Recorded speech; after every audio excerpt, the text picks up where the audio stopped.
Bonjour Nicolas. Bonjour Claudia. Pouvez-vous nous dire qui vous êtes et nous présenter votre entreprise? Oui, bien sûr. Donc, je suis Nicolas. Donc, je suis le dirigeant de DroneUp Academy. DroneUp Academy est un organisme de formation qui forme des télépilotes à vocation professionnelle. Principalement, on accueille des stagiaires déjà professionnels, des photographes, des géomètres, plein d'horizons différents au niveau des métiers. Et ces gens viennent se former au sein du centre afin d'avoir la qualification de télépilote pour utiliser des drones à des vocations professionnelles.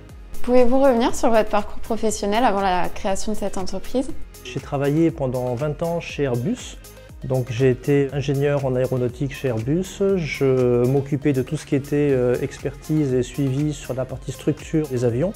J'ai également été manager d'une équipe d'ingénieurs dans le cadre de support technique. Ensuite, je suis passé sur le programme A321 XLR où j'ai travaillé en coopération avec l'ingénieur en chef du programme. Donc j'ai travaillé sur la partie essais en vol et essais laboratoires. J'étais en charge du suivi du planning, du suivi des coûts et des risques sur ce programme, enfin du moins sur la partie des essais. Pendant cette partie de ma vie, j'ai souhaité également créer un genre de bébé m'appartenant et j'ai voulu créer une entreprise personnelle qui alliait deux de mes passions, qui étaient donc l'aéronautique et la photo. Et donc le drone est venu de manière naturelle. Donc j'ai passé tout ce qui était qualification, certification. Je me suis formé, je commençais à faire des prises de vue aériennes et puis la mayonnaise a vite pris. Et avec des confrères, on a décidé de créer une académie pour former des télépilotes professionnels. De fil en aiguille, l'académie est montée. J'ai quitté Airbus il n'y a pas très longtemps pour me consacrer à 100% à DroneUp, parce que DroneUp a grossi de manière assez rapide. Aujourd'hui, on a 4 centres à travers la France. On a Bordeaux, Toulouse, Marseille et Toulon. Me concernant, il fallait que je me consacre à plein temps pour réussir à faire tourner l'entreprise. Pouvez-vous nous expliquer vos étapes clés dans la création de votre entreprise? Au niveau des étapes clés de la création de l'entreprise, donc je suis passé par la case micro-entreprise dans un premier temps. Je me suis formé à la Chambre de commerce et de l'industrie afin de pouvoir débuter et créer cette micro-entreprise qui, à l'époque, comme je le disais tout à l'heure, était en parallèle de mon activité professionnelle. Donc la micro-entreprise a duré à peu près un an et demi, et puis on est très vite arrivé au stade où il fallait qu'on passe en société. Donc avec 3 autres personnes de l'entreprise qui m'ont beaucoup aidé au début, on s'est associés, donc on est 4 associés aujourd'hui sur l'entreprise. On est passé donc en SAS, en statut de SAS en juillet 2019. Comment avez-vous été accompagné dans cette démarche de création d'entreprise? J'ai été accompagné par la Chambre du commerce et de l'industrie dans un premier temps. Ensuite, je me suis encadré de mentors également qui m'ont beaucoup aidé, dont une personne que j'ai rencontrée à la Chambre de commerce et de l'industrie. J'ai également été coaché par un ancien formateur que j'avais eu quand j'étais chez Airbus, une personne qui m'avait suivi dans le cadre de mes formations de manager. Donc j'ai été coaché à ce moment-là, donc on se voyait de manière assez régulière, à peu près tous les mois. Et c'est du coaching que je fais encore à la demande aujourd'hui. Ça permet d'avoir un squelette et d'avoir surtout une vision extérieure sur l'entreprise pour la gestion. Avez-vous rencontré des difficultés dans la création de votre entreprise et si oui, lesquelles? Alors j'ai rencontré des difficultés administratives on va dire, mais bon ça quelque part on peut pas y louper malheureusement. Il faut s'y préparer, il faut savoir que ça va arriver. Des difficultés, pour l'instant j'en ai pas eu des grosses parce que j'avoue que j'ai réussi à bien m'entourer. Bon évidemment on a toujours des gens qui ont les yeux un peu mal intentionnés des fois sur des termes un peu de jalousie. C'est arrivé, dans ce cas-là le principal c'est de se rendre compte facilement et forcément de conserver les bonnes personnes. Comment décririez-vous votre style de management? Alors il a toujours été du côté participatif. La difficulté quand on fait du management, c'est vraiment d'allier les prises de décision et l'adhésion des équipes qui sont en dessous.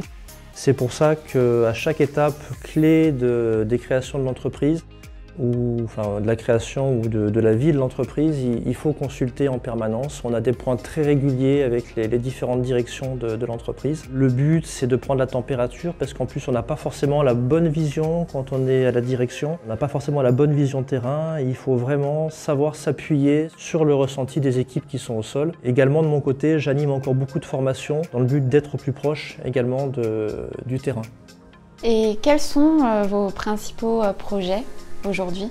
Alors les principaux projets, donc aujourd'hui on a 4 centres qui sont ouverts sur la France. Le projet c'est de s'agrandir forcément parce qu'on aime beaucoup ça. Les instructeurs, donc on a 12 instructeurs Au sein de Drone Up Academy, les instructeurs aiment beaucoup bouger parce que c'est vrai qu'ils ont le contact, enfin ils aiment le contact avec les stagiaires. On fait en sorte qu'ils partent dans des endroits vraiment sympathiques, limite magnifiques. Quand on voit le site qu'on a à Toulon par exemple, on arrive à aller voler en bord de mer avec les stagiaires, avec les drones. Le but c'est d'ouvrir de nouveaux centres à travers la France, pareil, où les instructeurs, les stagiaires prendront un énorme plaisir à apprendre. Vous pouvez nous rappeler le nombre de personnes que vous formez chaque année ? Oui, aujourd'hui, on est sur une moyenne de 150 stagiaires par an, à peu près, sur les 4 sites confondus. Avez-vous mis en place une stratégie particulière pour faire face à la crise sanitaire que nous traversons ? On a mis en place, oui, forcément, on a eu une grosse crainte, notamment lors du premier confinement. On a une direction qualité qui est assez robuste au sein de Drone Up Academy, donc avec une personne très expérimentée au niveau qualité. On a pris forcément tous les renseignements afin de pouvoir encadrer dans des conditions sanitaires optimales nos stagiaires, qui soient bien évidemment au niveau du respect des gestes barrières. Vous voyez, on a du gel hydroalcoolique partout dans le centre, forcément. Bon là, on a fait l'effort de s'éloigner pour ne pas avoir de problème de masque pour le tournage. Au niveau qualité, on a pris toutes les mesures possibles pour pouvoir ouvrir en toute sécurité et bien évidemment en toute légalité. Au niveau de l'égalité, de toute façon, on fait en sorte d'avoir toutes les certifications possibles. On a passé Calliope avec plus d'1 an d'avance. Calliope qui est une grosse étape de certification concernant les organismes de formation, donc on l'a depuis 2020. Après tout ce qui était Datadoc, bien évidemment, on a des certifications concernant les formations pour les prises en charge des CPF. On est audité très régulièrement. Et pour ça, on fait en sorte d'avoir vraiment une colonne vertébrale très solide en termes de qualité, afin que tout puisse se greffer autour de manière naturelle. Quel message souhaitez-vous faire passer à nos apprenants ? Alors quel message j'aimerais faire passer à vos apprenants?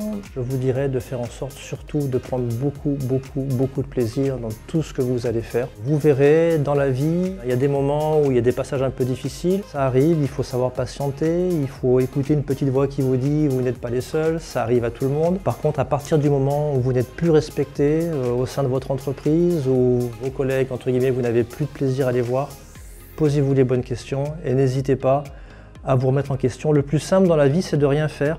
Et des fois, il faut savoir justement franchir cette étape pour sortir un petit peu de la zone de confort et voir autre chose. Voilà. Eh bien, merci beaucoup. Avec grand plaisir, Claudia. À bientôt. À bientôt.